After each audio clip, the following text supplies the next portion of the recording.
We are live. Woohoo. All right.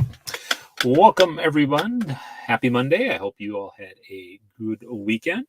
Got some fun stuff on tap for today. We're going to look at I got some articles on the box office talking about I think it's always important for us as screenwriters to look at the box office because it reminds us what people are like, at least at this particular moment, and informs us of how we should maybe think about what we want to write or what might be working well. So, all right, so let's take a look at the box office numbers for this week.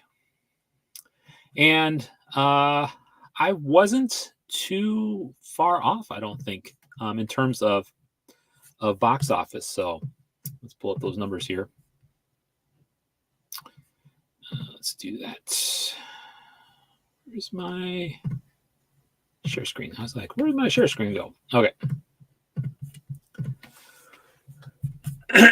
Excuse me. So as we look at our numbers for this particular week, Deadpool and Wolverine are still in the number one spot. $97 million. I think most movies would like a second week with $97 million. Heck, most movies would like a first that would be a great 4-week total for a lot of films with $97 million. Then we have Twisters, which is doing better than I thought it did. It only lost about 35%, which means that people are still really going to see it. Interesting thing about Twisters, if we look a little bit later down on the list, it's actually doing did better than Bad Boys Ride or Die, and that has been in the box office for 9 weeks. And so something about Twisters has really caught people's attention. Maybe it's sort of like, depending on probably the actors. I know the script isn't something that everybody has fallen in love with, but I wonder if it's just something too. It's a little different. We haven't had a disaster movie in a little while, so I wonder if that's why Twisters is doing a little better. Excuse me, I have a cough today, so I'll drink a little bit. Our next entry is Trap, the M. Night Shyamalan movie, 15.6 million.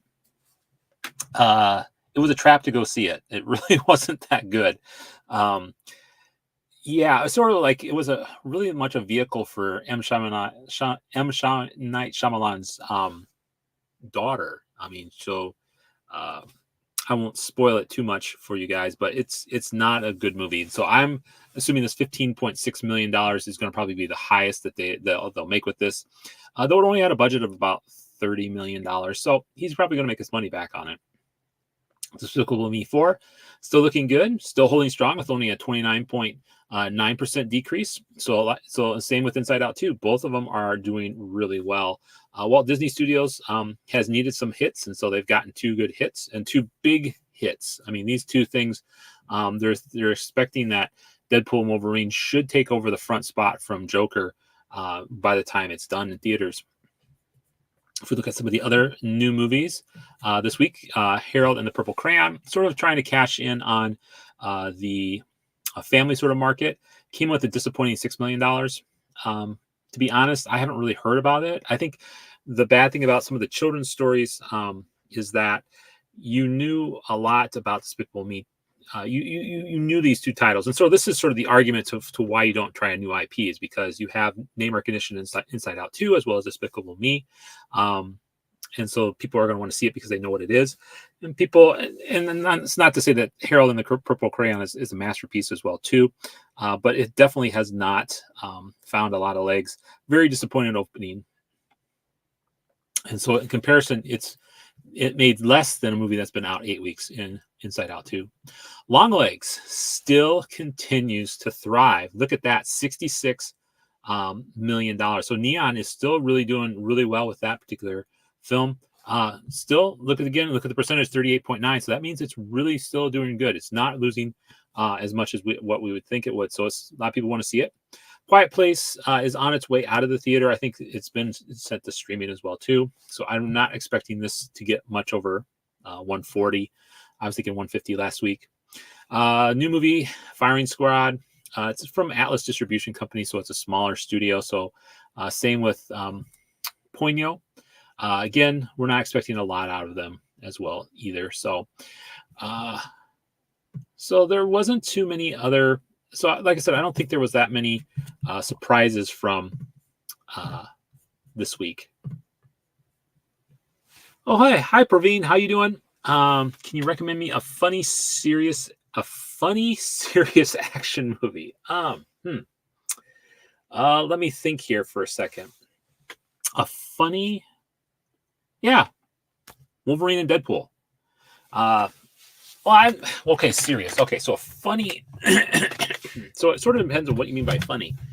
But if you if you want to watch a funny action movie, definitely Deadpool and Wolverine. If you're looking for, I think funny and serious, I'd have to sort of think about what would be a good movie for that. Maybe something like Ghostbusters or something along those lines. What else do you guys think of in terms of movies? So yeah, that's a funny serious movie. But definitely if you're looking for a funny movie, I would definitely do Deadpool and Wolverine. If you want serious a serious movie, that's a good movie to watch. Not like actors should act seriously, but it should be funny for the audience. Okay. It should be like I said. I really like Deadpool and Wolverine. I really think that's a good movie. It's out in theaters. I think it's pretty good. Right now, there's really nothing else in the marketplace right now in terms of that. Now that could change when we get to the next week's box office. We'll talk about that with upcoming movies here in just a second. Like a dark comedy. You mean in theaters right now, or just overall, like a movie, just to get off Netflix or to watch? Yeah, let me know what you want. So like a dark comedy. That's a good question. I'll have to think about that. Let me get rested through the rest of this particular one, and then we'll take a look and see if we can find a good. We'll take a look and see if we can find a good dark comedy here.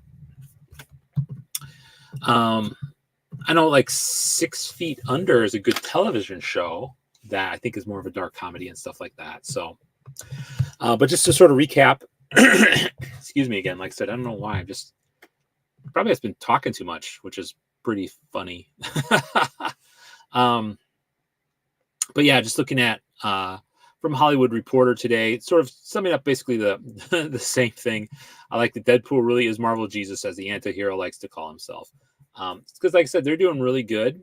So they had a 10-day American total of 395.6 million. And it's doing really well. And I think that's the thing so it's at like 824.1 billion worldwide. So I think that's something to keep in mind.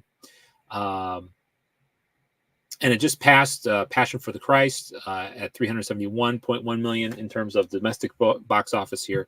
And like I said, they're planning it for it to beat Todd Phillips' Joker, which was at number one at 1.064. And like I said, it's been really interesting to see how well Twisters has been doing. So I've been really interested in that. And like I said, don't see the M. Night Shyamalan movie, Trap. It is a trap to go see. They should have called it nepotism just because of how much they featured his daughter. And I get that, you want your daughter to do well, but I don't know. So, okay. Let's see.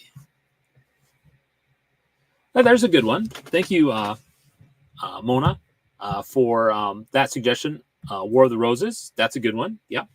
So that's one to take a look at. So thank you for suggesting that. So let's see here. And we could take a look real briefly at some other. We'll cheat a little bit and we'll ask Mr. Google here.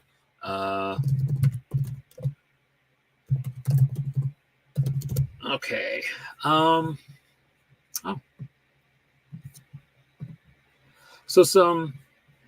as I typed in that particular thing, let's take a look at what some of my other options were going to be. So some other top picks that at least Google said, some top dark comedy picks. The Lobster, Jojo Rabbit. I haven't seen that one yet. I haven't seen The Lobster yet. There's a lot of them I haven't seen yet. Hitman. I'm trying to remember that one. I don't remember. American Psycho, which I think is a weird one to say as, I don't know if I'd call it a dark comedy. Parasite, again, those are, I put them more as dramas than I would dark comedies, but I could see that. Thriller dark comedies is what they label it as. So definitely Jojo Bunny and The Lobster would be two good ones if you want to take a look at if you want to take a look at some dark comedy. So Jojo Rabbit and The Lobster are two good ones. Well, let's head over to upcoming movies and coming out this week. And I'm not really excited about, I was really sort of excited about what was coming out this past week with Trap. I was really hoping that M. Night Shyamalan would do something with that. And unfortunately, he hasn't. So looking at the movies that are coming up right now, you can see that, you can see if I would actually pull it down. It's one thing, bad thing. Is Borderlands this week, at least coming to the theater near me, is Borderlands. And so not a real big fan of this. I think, so the bad thing about video game movies when it comes to, there's not a lot of good video game movies. I mean, you can make the case that Mario Brothers is a pretty decent film and stuff like that. I think that's a little different because I think when you have video game movies that are about you sort of creating that character, I think that falls short. And I know you sort of have archetypes in Borderlands. I have to move my face around a little bit. Let's see, let's just do that for a quick. Okay, perfect. So like I said, I think the problem I have with Borderlands is it's really about you're creating this character, you're sort of creating the personality and stuff like that. So it's not gonna, I don't think it's gonna fly with a large audience. Plus, I don't know, I just am not excited about it. I could be completely wrong. I think this is gonna stumble at the box office. I think it's probably only gonna make about maybe $30 million, maybe $40 million coming out of the gate. Compared to Wolverine and Deadpool, I mean, those are really low numbers. I mean, compared to some of the other movies that are out, I don't know. I see maybe $90 million its lifetime in the theater. I think unless they do something really good with this, unless the writing's really well, I think they're really banking on the fact that you're going to want to see the actors. I just from watching the trailer, I just was bored to tears. So not really excited about this in upcoming movies. I don't know what you guys think. How do you guys think of them in terms of movies? What is, when it comes, especially when it comes to video game movies, is it better to have a movie about a character that we sort of all know, like Mario Brothers, or is it better to have a movie, or do you think a movie can be better if it's based on a character that you sort of create, that you sort of get behind and stuff like that? That's why I just don't think this is going to do well, especially as a video game movie. That they tend to not be written as well. And so I think too, we're going to remember our characters in Borderlands, how we created them, how we sort of decked them out, and sort of what our playing style was. And I don't think it's going to fit with the movie. I just don't see it. I just don't see it doing well. Like I said, I'm going to go low. I'm going to say $20 million. I don't think it's going to make more than $20 million the first weekend. And I don't think it's going to make $90 million overall. You can hold me to that. Like I said, I'm happy to be wrong too. I'm not saying that I get it right all the time. So, but that's sort of where I'm going at with that. So, all right, let's take a look at, I wanted to talk a little bit about, some screenwriting tips right now. So let's dive into some of that. Let's stop sharing that, because I found a very interesting article in Script Magazine. Yeah, that's the one I want to go with.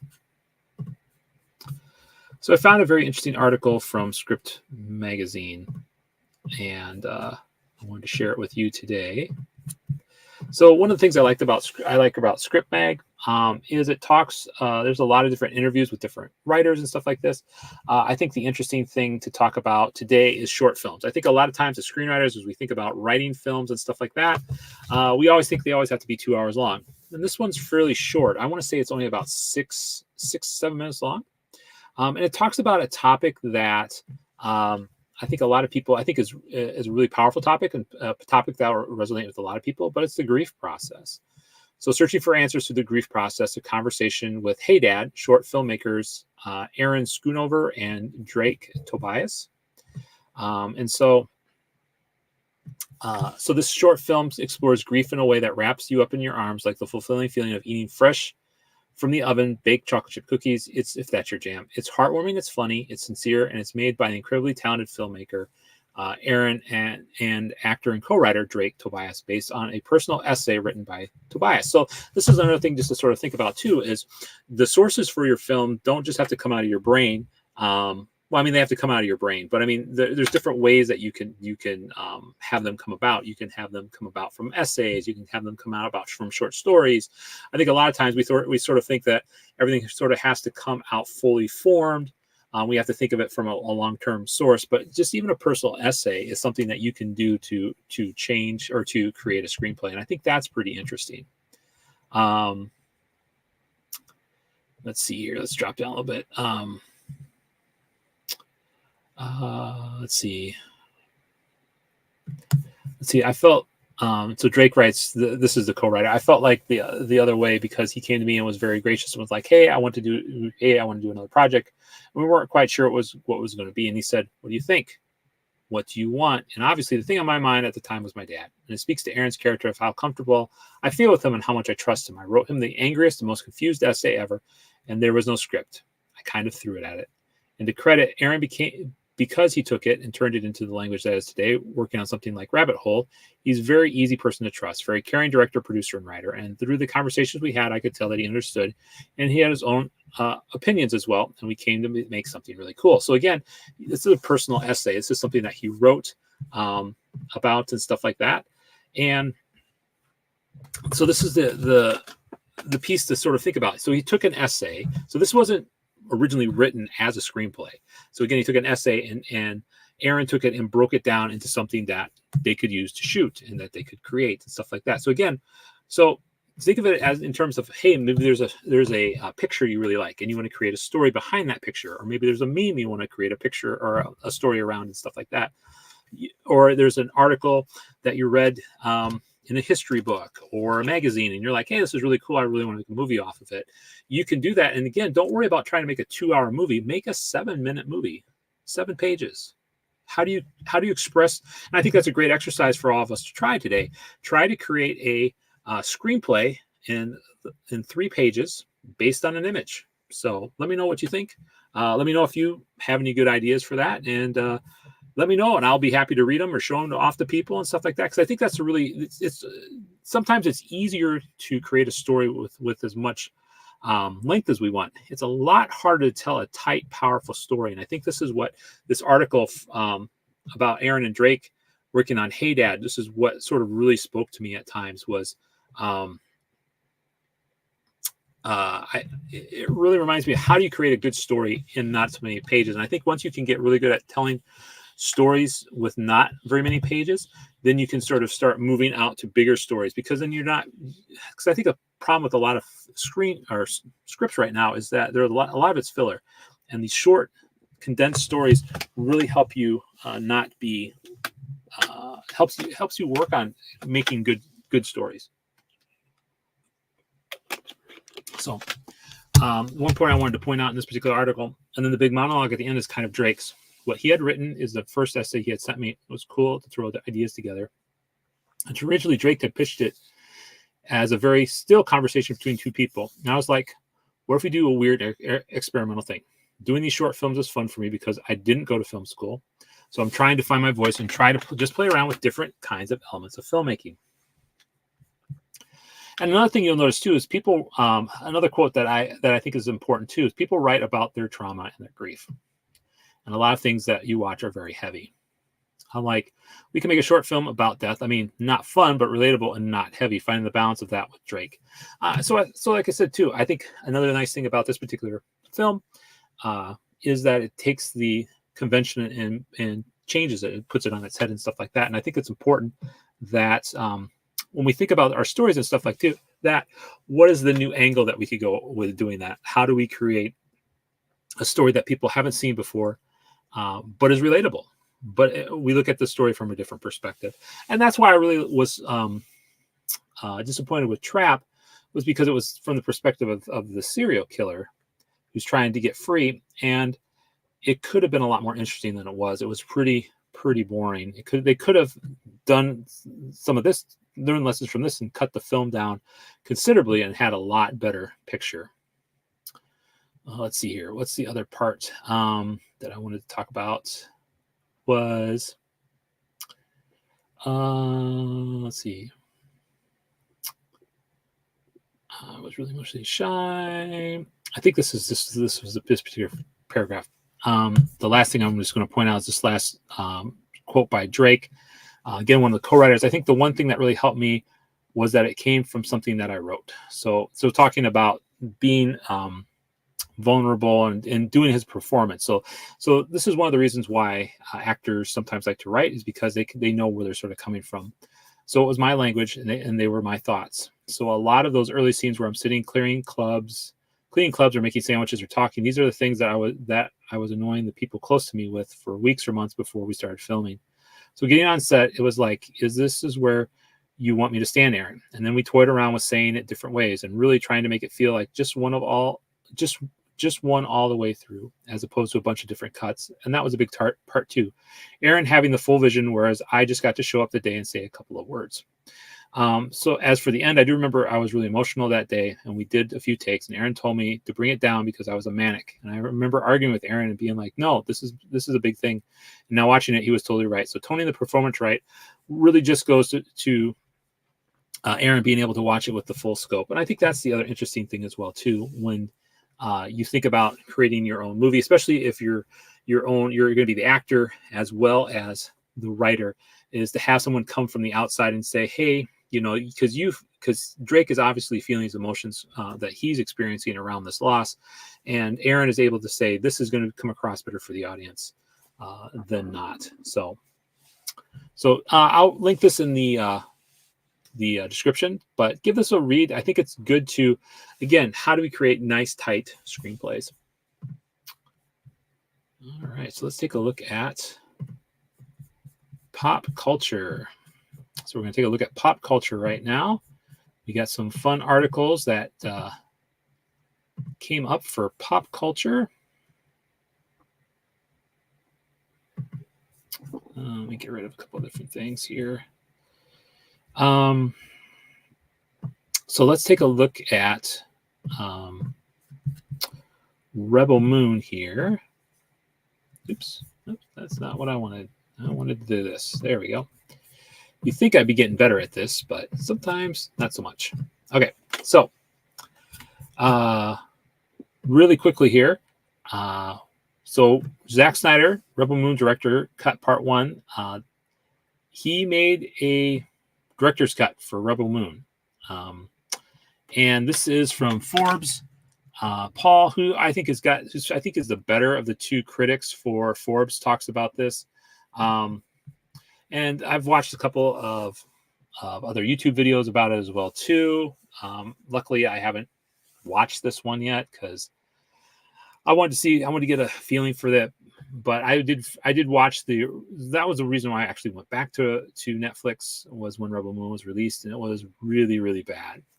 And so Paul says, I just finished watching 3.5 hour part 1 of the nearly 7 hour Rebel Moon Unleashed, and the few differences I have seen have convinced me to not possibly bother with the second half if these are the types of changes that are being made. So one of the things I found that there was being made is the timeline got sort of shifted around, so everything sort of makes sense a little bit more. But at the end of the day, what doesn't happen is we don't see a lot of good story elements. So we see a lot, the action sequences are a little better. Paul talks about this as well too, because without the blood and limb chopping, the fights in the PG version were ridiculously edited and lacked any weight to them. The R rating makes all the fights better and once again reinforces how ludicrous it was to do a PG-13 version of this in the first place. I think the other thing too that was people didn't really like was the I'm trying to think what else I want to say.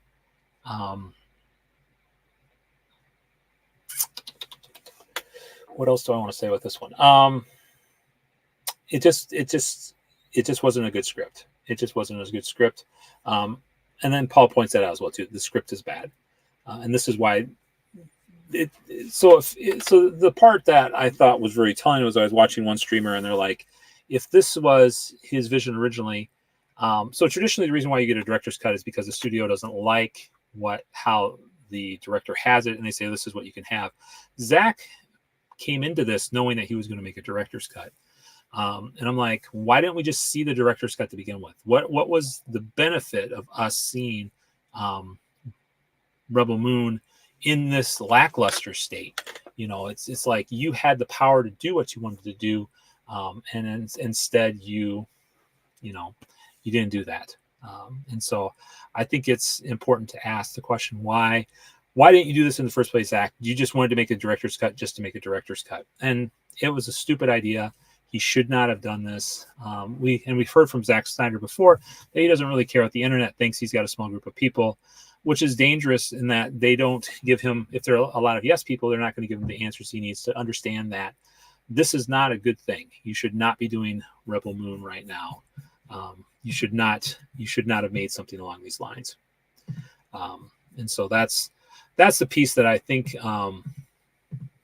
he could have, if he would have talked to some other people and learned that this doesn't really work. You know, is the internet good at feedback?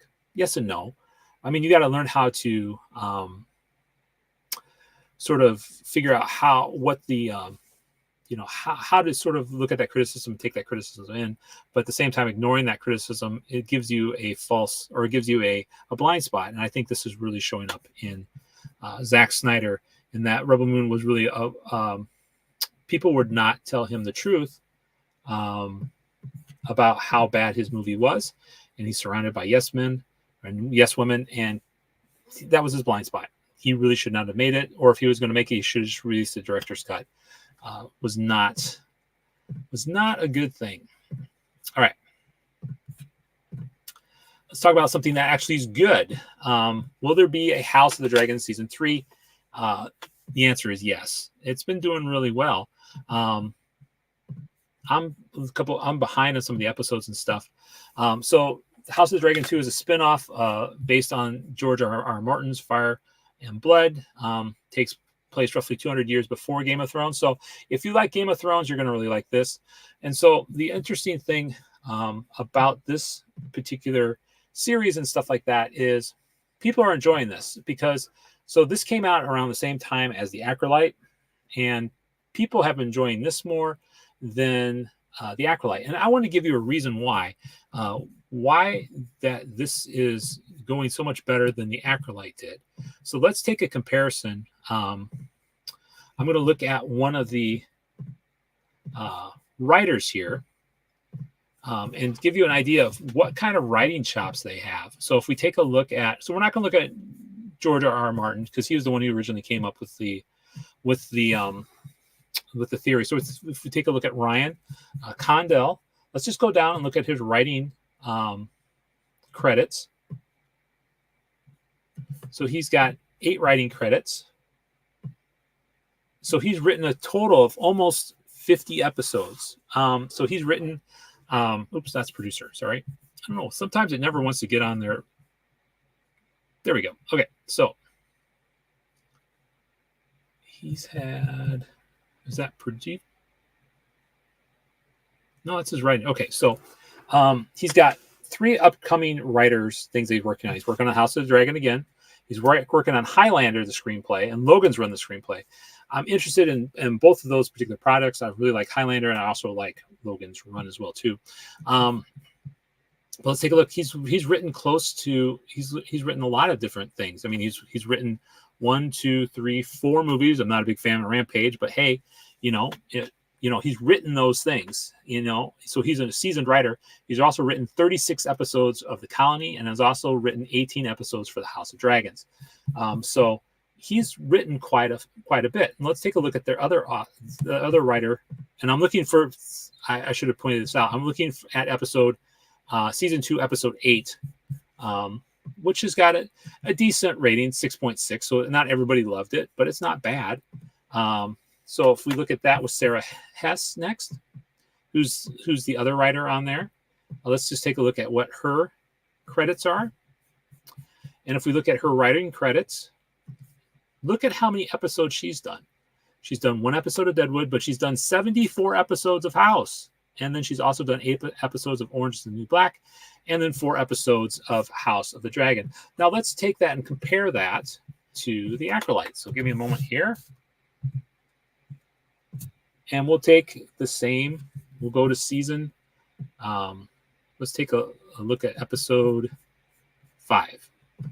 Let's take it's got about the same rating, 6.5, which I think is way too high. All right, so if we look at core, and we're going to take Leslie Headland out of it. And I think I've shown his stuff before. So credits for, so as a writer, look at how much writing he's had done. He's had 2 episodes of The Acolyte. He's had The Imperfects, 1 episode, 2 episodes of Mr. Robot. He's helped make a video game, and Time for Passion, he's done 6 episodes. So this guy, comparatively speaking, has done, we'll say 12, just to be on the safe side. 12 things.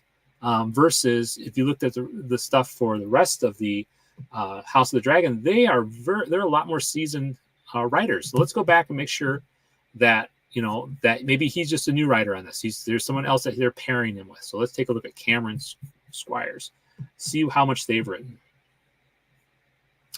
Here we go. Writer, Little Better, Final Space, 14 episodes. WandaVision, 9 episodes. Agent Elvis, 6 episodes. And The Acolyte, 1 episode. So they have a little bit more writing experience. But if you do any sort of comparison between them and the writers from House of the Dragon, there's no comparison at all. And these are the folks that were supposed to write us some wonderful episodes of The Acolyte. And so you can see that there's really not a comparison between the two. So, but I think that really tells you why the House of the Dragon is going to get a 3rd season, while The Acolyte, I hope and I doubt, will get a 2nd season because of how bad the writing is. And I think that Disney could have changed that by hiring better writers. You had a $200 million budget, and you can see what happens when you hire a good writer. You have a show that's going to be probably lasting 3, if not 4 seasons, where The Acolyte at the most is going to get 2 seasons, which I don't think it should. So I don't think it probably should get that. So, but House of Dragon, have you seen it yet? What did you think about it? Like I said, I'm a little behind on some of the episodes, so hopefully I can get caught up. We can see it soon. And then I'm going to create a new banner here because there was an interesting question that we had that I found. Let me pull that up real quick. Let's see here. Box.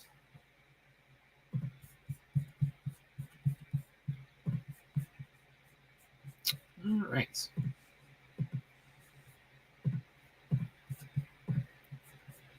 So today, the interesting thing was this particular question was future of the industry, because I think a lot of people are wondering about this, because Hollywood, in some sense, is not buying a lot of scripts. They're not hiring a lot of writers and that type of stuff. Pro writers, where do you personally hope the industry might go? As a screenwriter that's only been writing for a few years, I hope that the current undersupply you see and the previous oversupply will balance out, and at least 1 or 2 studios networks will end up being the first ones to take a risk in some way. Well, it hasn't been this way. Everything changes eventually. Again, this is only where I hope it will go. I'll mainly write half-hour pilots, as I tend to watch comedy more, and I hope the TV side of the industry changes post-strike after this graveyard period. And so again, what they're talking about is that a lot of, again, new writers are not being hired. There's a lot of scripts. This is probably one of the lowest times in terms of spec scripts that things are getting picked up by studios. A lot of people are very apathetic right now with the industry, if you're going through Hollywood. So, I mean, there's also a lot of different, I think at this particular point in time, it's good to point out there's other avenues to get your writing published, or other people who would like to use your stuff. There's a lot more independent films. There's different countries.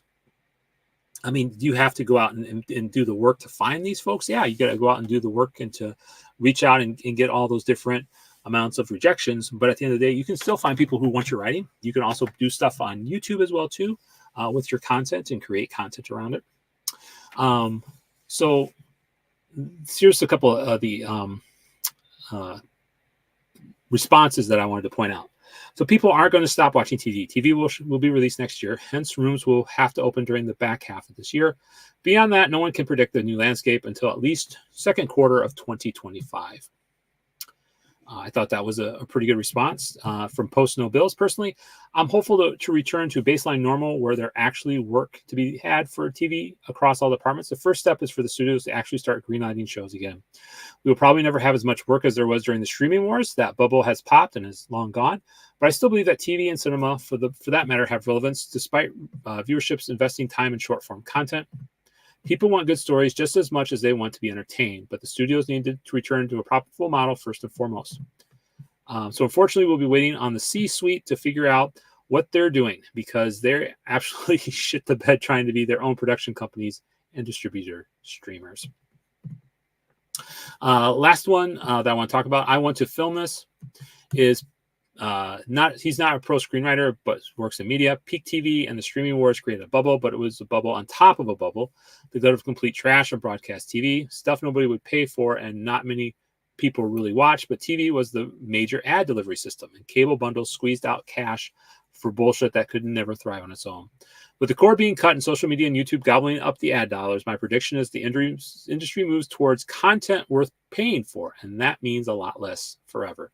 Even though a lot of content will still be free under paid subscriptions, I bet the lens to greenlighting something will increasingly become, but would somebody pay for this separately if they had to? This destroys a large part of the latter ecosystem for maintaining a career, much less entry-level roles and bill-paying jobs, and more expectation for creatives to prove independently that they have the goods worth paying for. Hollywood needs to be about long-form content that YouTube creators and social media influencers cannot compete with. So like I said, I think that's the hard part in all this right now is how do we, and I did show that article, right? Yeah, no, I did. Okay.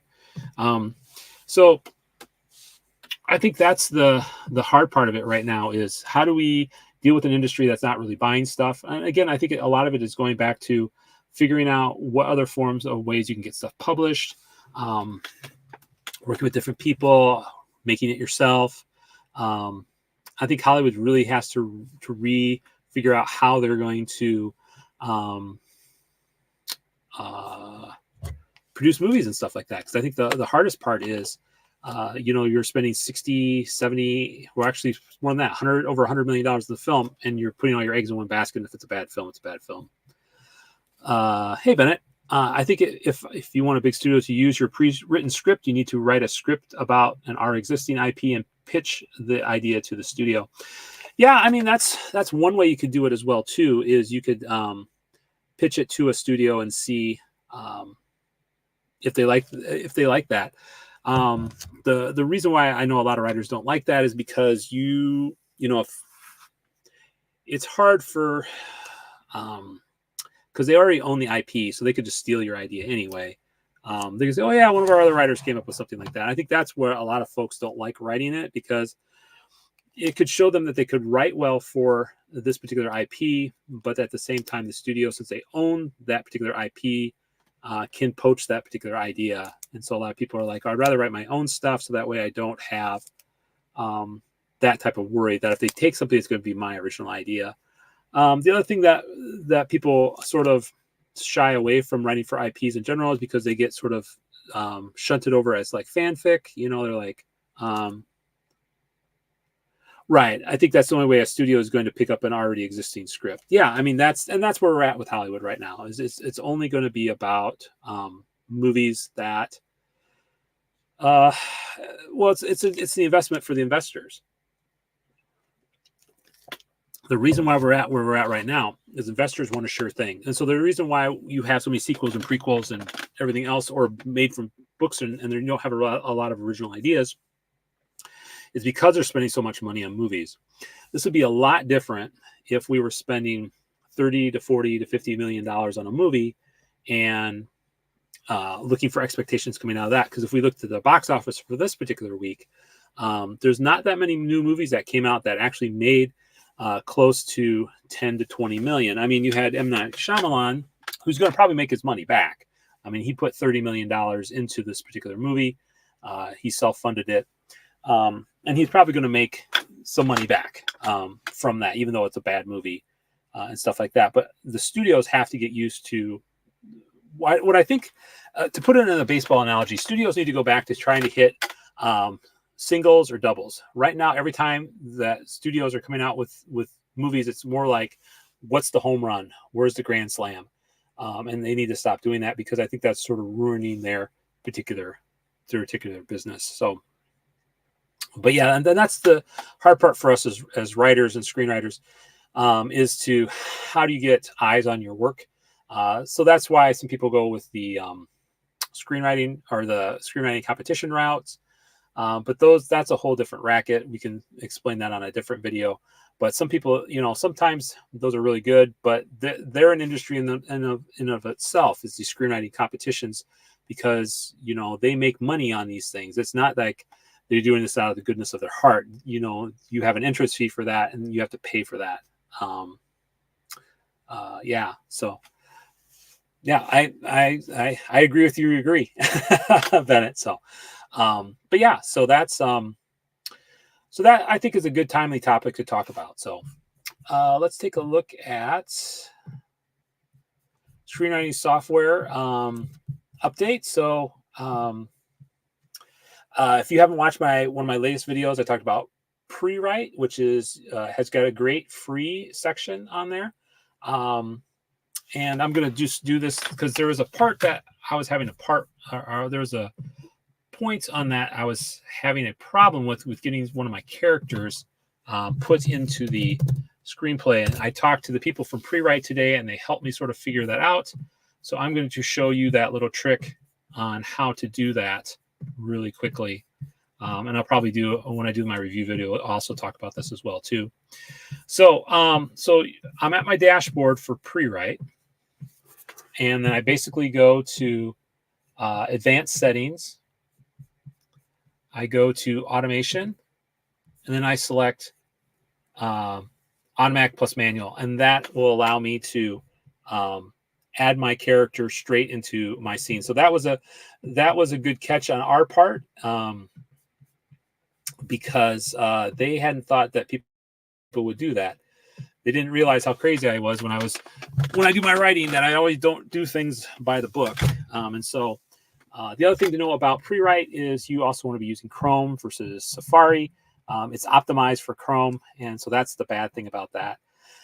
I did really enjoy Pre-Write.